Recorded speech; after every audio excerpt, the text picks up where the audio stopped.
छाती ठोककर दिल से केवल एक भरोसा आप कर सकते हो, और वो है देवाधिदेव महादेव पर भरोसा। वो कभी टूटता ही नहीं।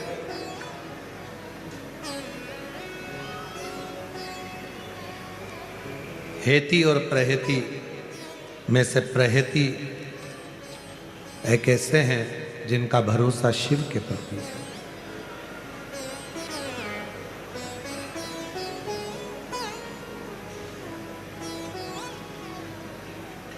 जैसे संध्या काल में लगाया गया दीप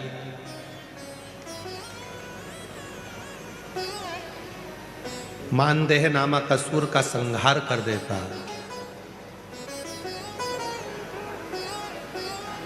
प्रतिदिन एक नियम बनाकर रखना चाहिए कि रोज शाम के समय पर अपने घर में प्रदोष काल के समय पर एक दीप जरूर लगाना चाहिए। और यदि बेलपत्र का वृक्ष है तो उस बेलपत्र के वृक्ष के सामने भी एक दीप अवश्य लगाना चाहिए।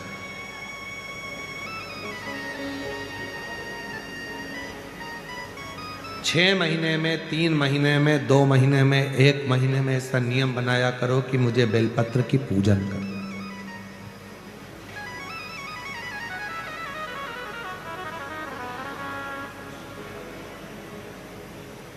स्वयं माता लक्ष्मी जी ने भगवान नारायण को पाने के लिए बेलपत्र का पूजन किया। जब इंद्र की पूरी सत्ता चली गई थी, सारा की सारा धन इंद्र का चले गया था, असुरों ने उस इंद्र के सिंहासन पर अपना कब्जा जमा लिया था, तब इंद्राणी ने, स्वयं सची माने इंद्राणी ने शिव जी की साधना करी, बेलपत्र के वृक्ष के, बेलपत्र की पूजन करें।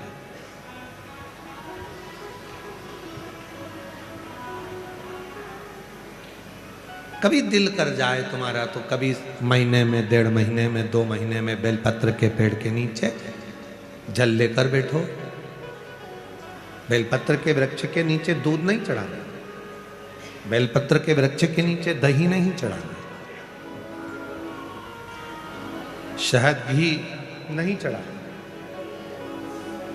बेलपत्र के वृक्ष के नीचे जब आप बैठते हैं, बेलपत्र पूजन का एक विधान होता है कि जब हम बेलपत्र की पूजन करते हैं तो 2 कलश पानी के भरे हुए, एक अपने सीधे हाथ की ओर, एक उल्टे हाथ की ओर रखा जाता है।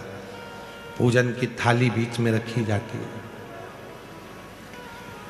2 बत्ती का, लंबी बत्ती का, 2 बत्ती लंबी घी की जलाई जाती है।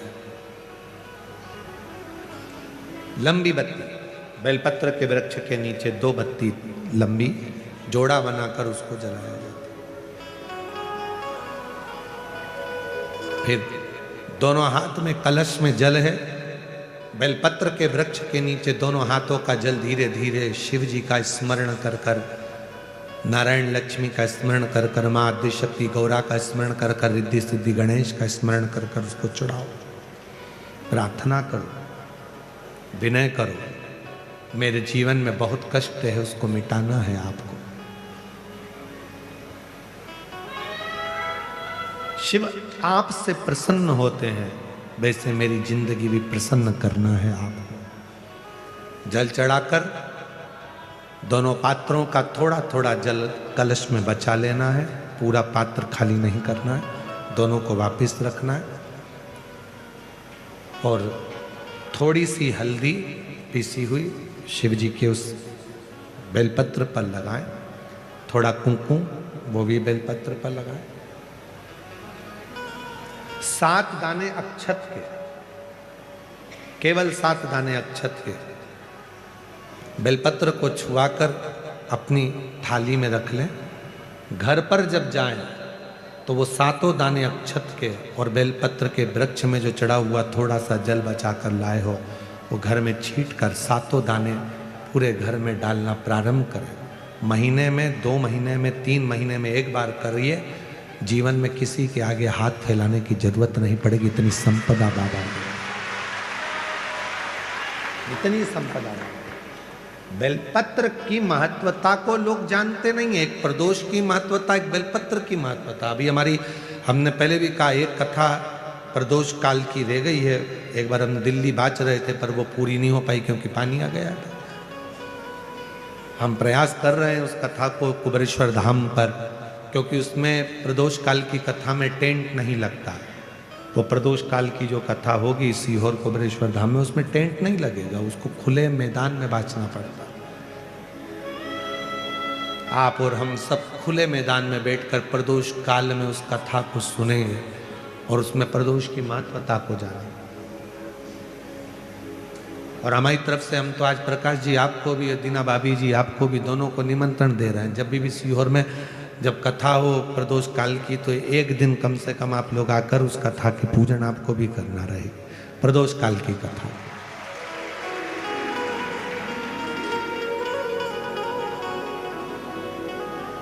अभी तो नहीं है, पर जब भी तारीख निश्चित होगी, साल 2 साल में, जब बाबा कृपा करेगा तब उसको रखेंगे।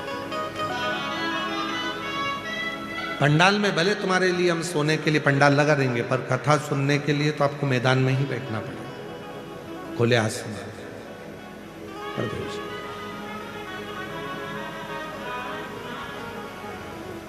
शिव तत्व को जान, बेलपत्र की महत्वता को जिसने जान लिया, आज लोग बेलपत्र को जान रहे हैं कि बेलपत्र खाने से शुगर, बीपी, थायराइड जैसी बीमारियां भी ठीक हो जाती हैं।